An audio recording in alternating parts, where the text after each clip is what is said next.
Eu assisti Ombro Amigo no Dorama Indica de hoje. Uma indicação fofíssima que eu só assisti porque acabou de entrar na Netflix e a Netflix está indicando loucamente. Gente, que delícia de dorama.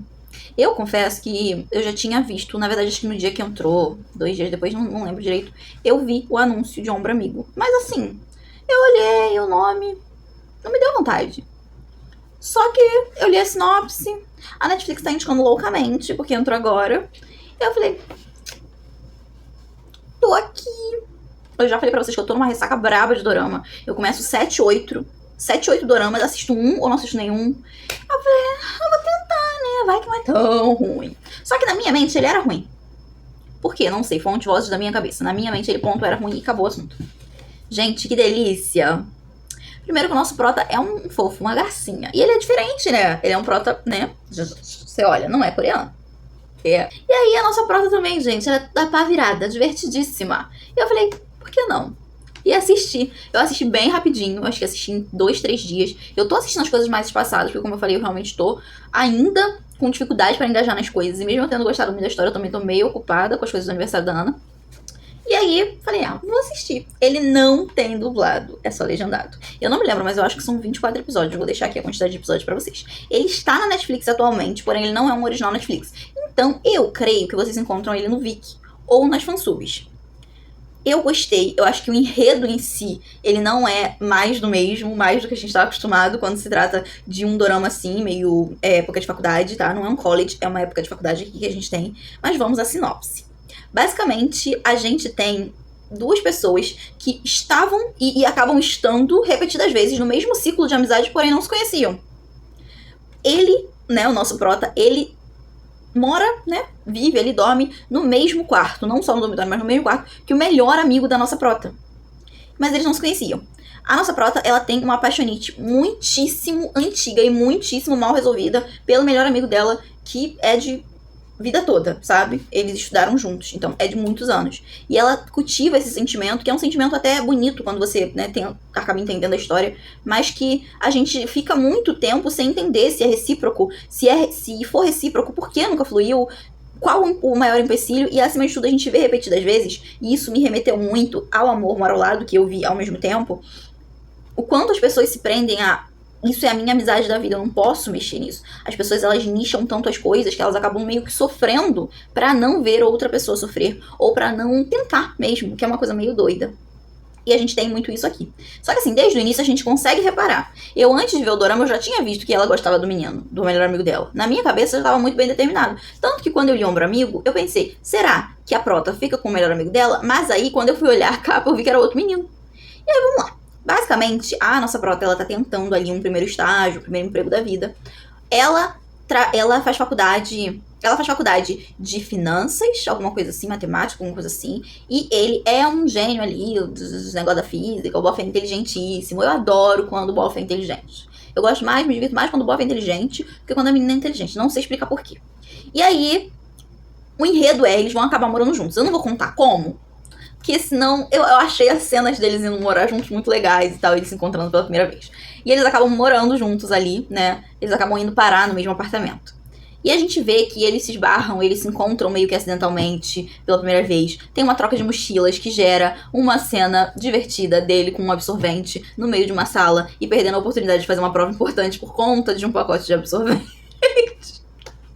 Isso é cômico, gente. Porque, assim, é uma cena tão de boinha, tão levinha, tão nada a ver, que ele se perde com o absorvente, aí esconde, e aí que ele nota que trocou de mochila e que não consegue fazer a prova, assim como ela perde meio que a entrevista dela. E aí, depois disso, a gente vê que rola meio que um choque ali, uma sensação meio de fúria momentânea, mas o Bor fica rendido fácil.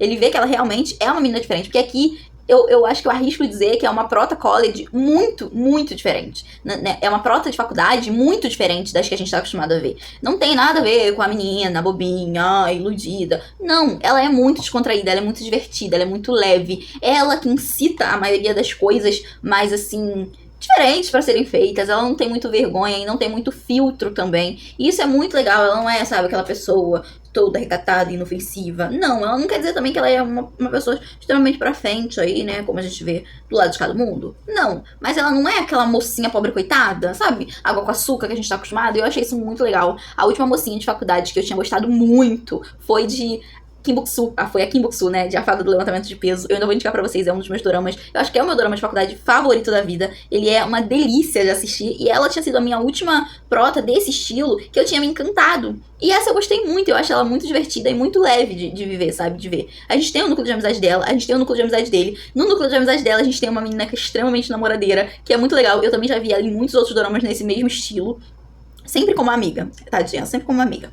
E ela acaba namorando com um menino do quarto dele, que também é amigo dele. Então reforça esses encontros de ficarem acontecendo. E a gente vai vendo que, sabe, aquelas tramas meio bobas que eles arrumam pra gente conseguir ver o casal em conexão o tempo todo. E eles demoram, tá, pra virar casal. Não é uma coisa muito simples e muito rápida, não. A gente sabe que tem muita química, muita vontade do lado dele, do lado dela. Ele gosta antes, tá? Pelo menos no meu ponto de vista. Eu acho que ela dá traços e indícios, mas sentir mesmo, eu acho que foi ele. Mas, ao mesmo tempo, demora um pouco, porque ela cultiva essa coisa que é antiga, que é muito confusa e muito nebulosa. Quando a gente vê lembranças, a gente começa a entender, a gente vê lembranças da época da escola, né? É esse sentimento meio nebuloso que ela tem pelo amigo de infância, mas, ao mesmo tempo, ela é aquela personagem que vai te mostrar que chega uma hora que acabou, sabe? Ela chega a ter raiva do melhor amigo, que era um sentimento que ela cultivava, que ela achava que era amoroso. E isso eu achei legal, porque prova a gente que não dá pra você insistir a vida toda pra alguém que não te quer. E ela demonstra isso, porque ela gostava dele há milhões de anos. Ele não, sabe, aquele famoso, exatamente o que você tá pensando, não foge nem sai de cima. E aí ela pensa, meu amigo, você não se movimentou esse tempo todo. Me ajuda a te ajudar. E ela, sabe, supera. E aí ela realmente começa a meio que ter esse ensaio de flerte com ele, já que o professor dele acha que ela tá num relacionamento com ele, e algumas pessoas começam a achar que ela tá num relacionamento com ele. A gente tem aqui as famosas, queridas e amadas, pelo menos por mim, as mães alcoviteiras. As mães dele estão muito afim que isso aconteça. Elas estão muito na torcida. É uma delícia. Elas são divertidas, elas são completamente meio doidinhas, principalmente a mãe dela.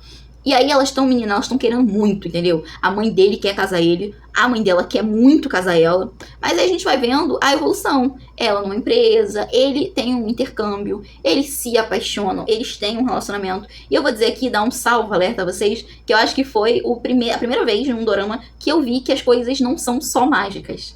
Eu acho que a gente tá muito acostumado a assistir um dorama, e eu, pelo menos, digo por mim, onde tudo dá certo. Menina, tudo se encaixa, tudo flui, o negócio é tudo sempre muito bom, o beijo encaixa perfeitamente. Aqui a gente tem cenas de beijos sofríveis. Gente, que beijos feios. Meu Deus do céu, que beijos horríveis. As bocas não casam, o negócio fica... é horrível, é horrível. Ele é inteligente, ele é agradável, é gostoso de ver. A gente tem aquela cena boba, eles caindo, nananã, e tropeça, e segura, e ajuda. É uma delícia, mas os beijos são horríveis. E uma coisa que também não encaixa é a primeira vez. A primeira vez deles não funciona. E eu acho muito legal, porque eles não só dão a entender, não fica assim, sabe, subentendido. Não, é comentado. A nossa prota, ela tem uma fala onde ela diz que, né, teoria e prática são coisas muito distintas e que eles ainda precisam resolver essa parte. E a gente vê não só isso, mas ele passando dias pesquisando e tentando entender e tentando novamente, ou melhor, querendo tentar novamente. E ela é completamente presa ao você só quer isso, você só pensa nisso, que é uma coisa, não aconteceu isso comigo, mas eu tenho uma colega que aconteceu exatamente a mesma coisa com ela, gente. E essa minha colega foi mais engraçada, que ela tentou, assim, umas 5 vezes. E ela não conseguia a primeira vez dela. E eu acho que essas coisas aqui trazem traços de diferença, né? O dorama japonês pro dorama coreano, ele já tem uma diferença, assim, gritante. Eu tô doida pra indicar pra vocês um que eu tô terminando, que é um dorama japonês, com uma atriz japonesa e um ator coreano, que é um ator que eu gosto muito, muito, muito, e é muito legal, e eu tô sentindo muito essas distâncias, essas diferenças, e a gente tem aquela pitada coreana, e ao mesmo tempo, o escândalo japonês, o dorama japonês, ele me deixa um pouco incomodada, porque eu acho que tem muito grito. As protas, elas gritam muito, elas são muito escandalosas, elas são muito espaventadas, é tudo muito em excesso, as caras e bocas são pavorosas, os beijos são esquisitos, ou é um casal que encaixa o beijo, sim, tipo, incrível. Tem, sim, são doramas muito ruins, ou com produções muito medíocres, e que não são muito famosos, mas, ou é uma cena horrível, assim, cenas terríveis, assustadoras, os beijos são de dar dó.